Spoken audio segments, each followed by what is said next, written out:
everyone! Gusto ko ngang i-share sa inyo itong experience namin dito sa Rayloong Water Fun Park dito sa May Kawayan, Bulacan. Pumunta kami dito para mag-enjoy yung mga bata at hindi yung para sa mga isip bata. Charot! May tatlong klaseng entrance nga sila dito. Yung day swimming, 259 pesos mula sa 10:30 a.m. to 5 p.m. At yung all day swimming, 399 pesos mula 10:30 a.m. to 2:30 a.m. At yung night swimming, 299 pesos from 6 p.m. to 2:30 a.m. At para naman sa pagpila sa entrance, dapat merong mauna sa inyo ng maaga dahil sobrang daming tao. Paunahan sa cottage dahil wala silang reservation o early reservation. Kaya dapat merong sa inyo na isa na mauuna sa pila para pumila ng maaga. Dahil merong araw na nauubos talaga yung cottage sa sobrang daming tao. At ngayon nga ay yung kasama naming dalawa ay nauna sila ng 7 a.m. para sa pila sa cottage. At sa pila, ina-allowed lang nila ang isang member na pumila para kumuha ng entrance ticket at ng cottage. Dahil sa dami ng tao, kaya isa lang ang ina-allowed nila para pumila at bibilangin kung ilan yung entrance na kukunin. Sa entrance fee, wala silang discount sa mga estudyante o PWD o sa senior. At pagdating sa cottage, marami kayong mapagpipilian pero tulad nga ng sabi ko, may araw na nauubos ang cottage kaya dapat maaga rin kayo sa pila. At sa pagpasok sa resort, marami silang pinagbabawal na gamit na ipasok sa loob ng resort. Tulad ng speaker, ng lutuan, alak, at marami pang iba na ipopost ko na lang dito. At pagdating sa alak, meron ka namang mabibilhan sa loob at mga pagkain. At pagdating sa resort, sobrang ganda at malawak talaga yung resort nila. At sobrang natuwa ako sa playground dahil sobrang lawak at marami kang pwedeng paglaruan. Babalik ka talaga sa pagkabata dahil sa playground. Pero pagdating sa swimming pool, masasabi ko hindi ako masyadong nag-enjoy sa swimming pool pero sobrang nag-enjoy ako habang pinapanood ko yung mga bata na nag-enjoy, lalo na yung anak ko. So ako lang yung daga-video tsaka daga-picture dahil sa edad ko to, medyo sawa na talaga akong mag-swimming sa swimming pool. At ang pinakamalalim nila dito are 4 feet lang. Kaya talagang hindi mo rin siya masyadong may enjoy kung talagang sawa ka na sa swimming pool. Pero talagang nag-enjoy ako habang pinapanood ko yung mga bata na nag-enjoy.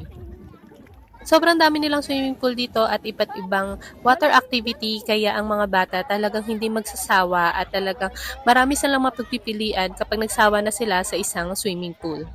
At pagdating naman sa may mga edad na o masasabi kong mga kaidaran ko o yung mga matatandang kasama ko, hindi sila nag-swimming. Ayan, nag-inuman lang sila doon sa cottage. At yung alak nabili dito sa loob ng resort dahil bawal ka magpasok ng alak na galing sa labas. At ako, nag-enjoy ako sa big slide nila na inopen lang ng 2 p.m. pero nag-operate ng 2:30 p.m. Kaya saglit lang din yon yung inopen yung big slide nila. Dahil ang concern nila dito, pag sobrang lakas daw ng hangin, hindi nila ito ino-open dahil ang taas nga nito at inflatable pool yung gamit nila o yung parang lobo. Mahigpit din pala sila sa mga accessories lalo na sa hikaw at kwintas at sa mga damit na may zipper. Dahil inflatable pool lang sila, iniiwasan nila na magka-scratch or mabutas yung inflatable.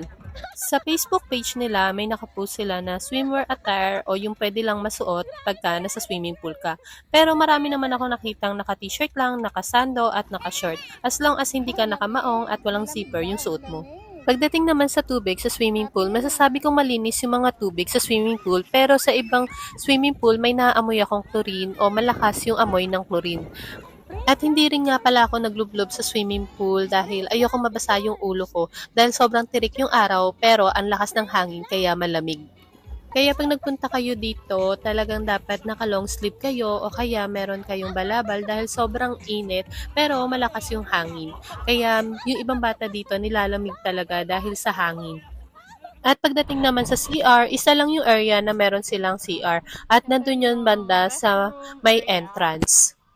At ang concern ko dito, sana kada kanto ay merong toilet or CR kasi sobrang lawak talaga ng resort. Kaya kung maiihi ka, pupunta ka pa dun sa bandang entrance para mag-CR. At yung shower room at toilet room ay magkahiwalay. Sa shower room, marami silang shower room pagdating sa babae, 26 na shower room. At sa toilet naman, 11 na toilet room.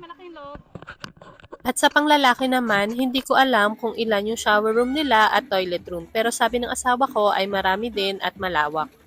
At nasabi ko na nga yung experience namin dito sa Rayloong at masasabi kong worth it naman yung pagpunta namin dito at sobrang nag-enjoy talaga yung mga bata. At kaming mga matatanda ay nag-enjoy din dahil nakikita namin na masaya at sobrang nag-enjoy yung mga anak namin. At kung may mga katanungan pa kayo, pwede niyong kontakin yung Facebook page ng Rayloong Water Fun Park para sa mga katanungan nyo. Thank you for watching!